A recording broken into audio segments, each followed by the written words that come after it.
এবার আমাদের সর্বশেষ দায়িত্ব পালনের পালা, নির্বাচন অনুষ্ঠান। আজ এই মহান দিবসে আপনাদের সামনে এই বক্তব্য রাখার পর থেকেই আমরা আমাদের সর্বশেষ এবং সবচাইতে গুরুত্বপূর্ণ অধ্যায়ে প্রবেশ করব। আমরা এবার একটা নির্বাচিত সরকারের কাছে দায়িত্ব হস্তান্তরের প্রক্রিয়া শুরু করব।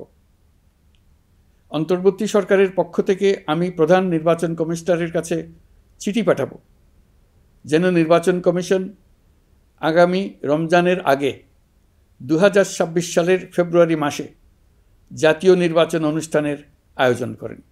আপনারা সকলেই দোয়া করবেন যেন সুন্দরভাবে নির্বাচন অনুষ্ঠান করে এদেশের সকল নাগরিক একটি নতুন বাংলাদেশ গড়ার কাজে সফলভাবে এগিয়ে যেতে পারে।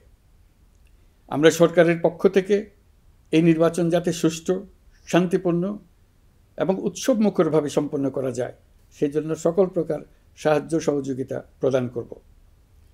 এবারের নির্বাচন যেন আনন্দ উৎসবের দিক থেকে, শান্তি শৃঙ্খলার দিক থেকে, ভোটার উপস্থিতির দিক থেকে, সৌহার্দ্য ও আন্তরিকতার দিক থেকে দেশের ইতিহাসে স্মরণীয় হয়ে থাকে।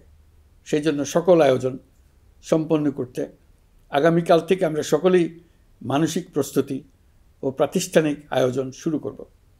নির্বাচনে ভোটারদের সম্পর্কে দুই একটা কথা বলতে চাই। এবার আমরা প্রবাসী ভোটারদের ভোট দেওয়ার আয়োজন নিশ্চিত করতে চাই।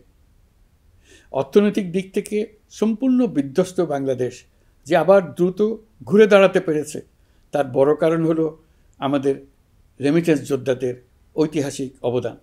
নির্বাচনে তাদের অংশগ্রহণ নিশ্চিত করার জন্য নির্বাচন কমিশন প্রস্তুতি নিচ্ছে। নারী ভোটাররা যেন দেশের সর্বত্র নির্দ্বিধায় আনন্দোৎসাহ সহকারে তাদের ভোট দিতে পারে এটা নিশ্চিত করতে চাই। এবার যেন কেন্দ্রে কেন্দ্রে নারী ভোটারদের ঢল নামে, আমরা সেই লক্ষ্যে সমস্ত ব্যবস্থা গ্রহণ করব। দেশের মানুষের ভোটাধিকার কেড়ে নেবার কারণে গত 15 বছর ধরে নাগরিকবৃন্দ ভোট দিতে পারেনি। এবারের নির্বাচনে আমরা আমাদের বকেয়া আনন্দসহ মহা আনন্দে ভোট দিতে চাই। এবারের নির্বাচনে জীবনে প্রথমবার ভোট দিতে যাবে এরকম ভোটাররা নানা উৎসবের মধ্য দিয়ে ভোট কেন্দ্রে যাবে, তাদের এই দিনটি স্মরণীয় করে রাখার জন্য। এর মধ্যে নতুন নারী ভোটার থাকবে, নতুন পুরুষ ভোটার থাকবে। এর মধ্যে এমন ভোটার থাকবে যারা 15 বছর আগে থেকেই ভোট দিতে পারত কিন্তু জীবনে একবারও ভোট দিতে পারেনি।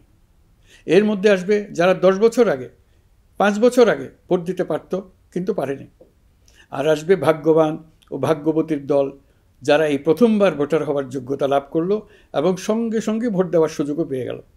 নির্বাচনের দিনকে আমরা ঈদের উৎসবের মতো করতে চাই। এবারের ভোটের আনন্দ থাকবে সবার মধ্যে। আপনারা সবাই বাচ্চা কাচ্চাদের নিয়ে ভোট কেন্দ্রে যাবেন। নাগরিক অধিকার প্রয়োগের মহা আনন্দ পরবর্তী বংশধরদের কাছে তুলে ধরার জন্য এখন থেকে প্রতিদিন আলাপ আলোচনা করুন। আপনার এলাকায় ভোটদান ব্যবস্থা কেমন হলে সুন্দর হয়, কেমন হলে আনন্দমুখর হয় সেটা আগে থেকে ঠিক করার জন্য।